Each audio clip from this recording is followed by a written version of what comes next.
Assalamu alaykum warahmatullahi wabarakatuh. Habari zenu ndugu zangu na karibuni sana katika kipindi chetu ambacho kinazungumzia elimu ya tiba mbalimbali. Lakini pili tunatibia maradhi kwa wale ambao wenye magonjwa ya mashetani, wale ambao mambo yao yamefungika yaende vizuri kwa rehema zake Mwenyezi Mungu. Sisi ni sababu ya kukusaidia wewe kwa kile ambacho Allah ametujalia. Kwa hiyo tunakukaribisheni sana katika kujifunza elimu yetu hii ya tibi na elimu ya kujitibu maradhi mbalimbali. Leo tutasoma majina 10 ya ajabu. Nishawahi kuwazungumzia huko nyuma, lakini leo nitazungumzia kidogo kwa kina. Majina 10 ya ajabu yameanzia wapi, ya siri yake. Majina 10 yalikuwa yanatumika enzi za Nabii Suleiman.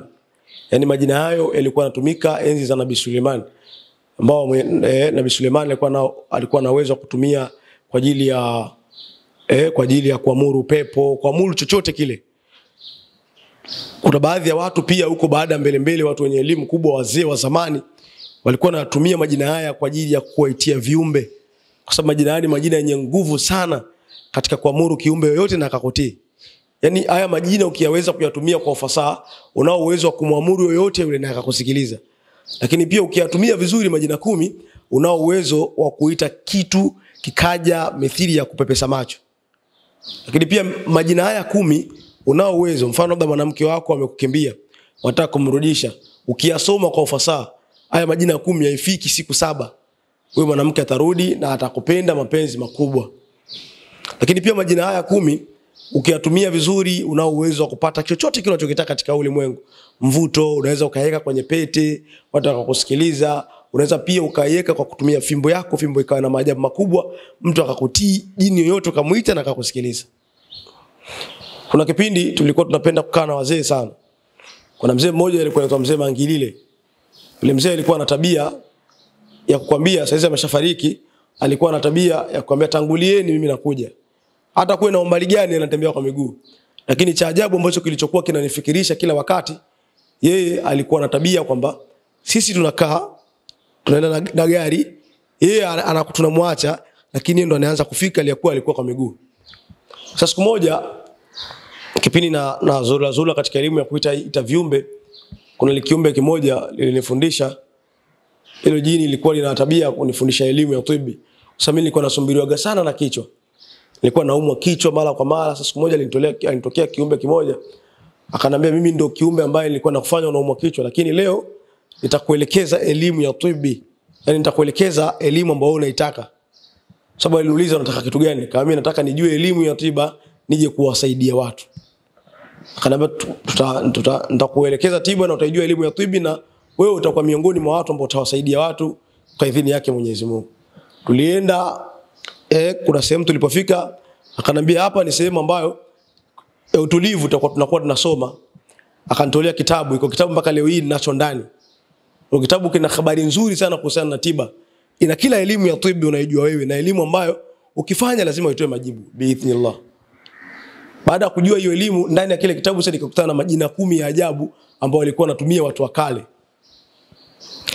Majina haya yana nguvu sana, na ukitaka kuyatumia lazima yakupe majibu biidhnillah. Utafanyaje ili majina haya yakupe majibu? Cha kwanza unatakiwa ufunge siku 7 mtawalia, siku 7 zenye kufuatana zile.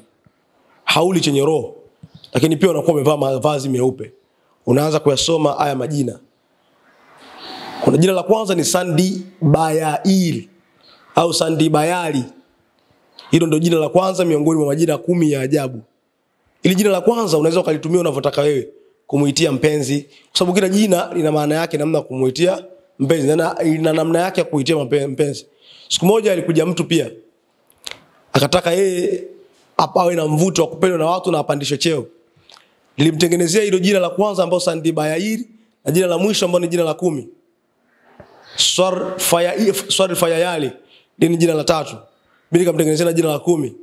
Kisha nikamzungumshia na aya ya Surati Yusuf, lamma ra'aynahu akbarnahu wa qatta'na aydiyahunna wa qulna hasha lillah ma hadha basharan in hadha ila malakun karim. Hiyo ni aya ambayo naitumia sana. Nikatengeneza na vitu vyake vya mwilini, kisha nikammezesha kuku mweupe. Yule kuku akawa anakaa peke yake katika banda, alikuwa anakunywa marashi na mchele. Baada ya siku 7 nikamwambia mtoe mchanganye na watu. Yule shekhe akasema nilikuwa na mvuto wa kupendwa na watu, baadaye yule kuku watu wakamla. Nikamwambia njoo tufanye tena, mimi nikapata safari. Lakini huo ni mvuto wa ajabu katika ulimwengu, na mtu akiwa nayo hiyo njia ya kutumia Sandibayayali ambayo jina la kwanza, lakini pia jina la tatu ni Swarfayayali. Sandibayali au Sandibail, Shahr Kahir, Ahma Kahir, Huwa Kayair, Hajamal Ahir. Kuna hilo la tatu pia Swarfayayali. Haya ni baadhi ya majina 10 ambayo nimekuelekezeni hapo. Haya majina yanafanya kazi kulitokana na wewe utakavyoyapeleka. Ukitaka wewe yakuzoee kama nilivyosema, funga siku 7. Kwa unayasoma mara 313. Unakuwa unayasoma. Kisha unasema nataka mnizoee nyinyi viumbe mliokuwa katika majina haya. Nataka mnizoee, nataka kila ninachokifanya mimi kitiki. Kila ninachofanya kizae matunda katika kama kumtibia mtu, kama kupata pesa, kama kufanyaje. Hivyo. Haya ni miongoni mwa majina makubwa sana. Kwa hiyo yule mzee ambaye alikuwa anajua majina, siku moja nikamwambia mimi na majina nayajua. Akana majina gani? Akaniambia ndo majina mimi pia nayatumia katika kufanya chochote kile ninachokitaka. Kwa maana kuna muda pia waga na paa, yani kuna muda naweza mkafika sehemu kabla ya nyinyi. Kwa hiyo majina unaweza kaamuru pepo ukakutii.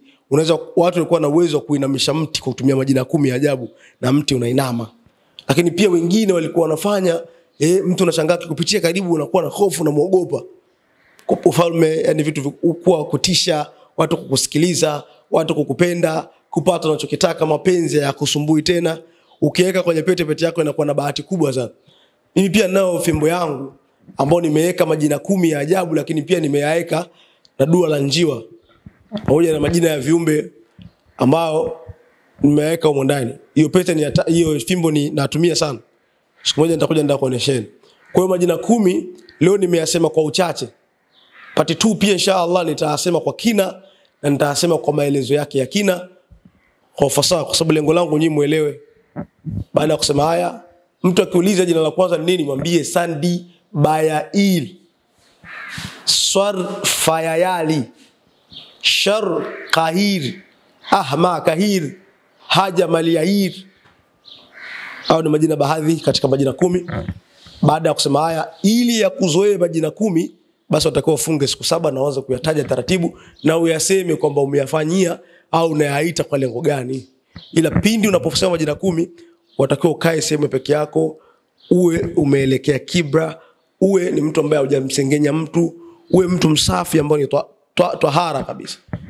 Baada ya kusema haya, nakupendeni sana na amani ya Mwenyezi Mungu iwe juu yenu. Asanteni.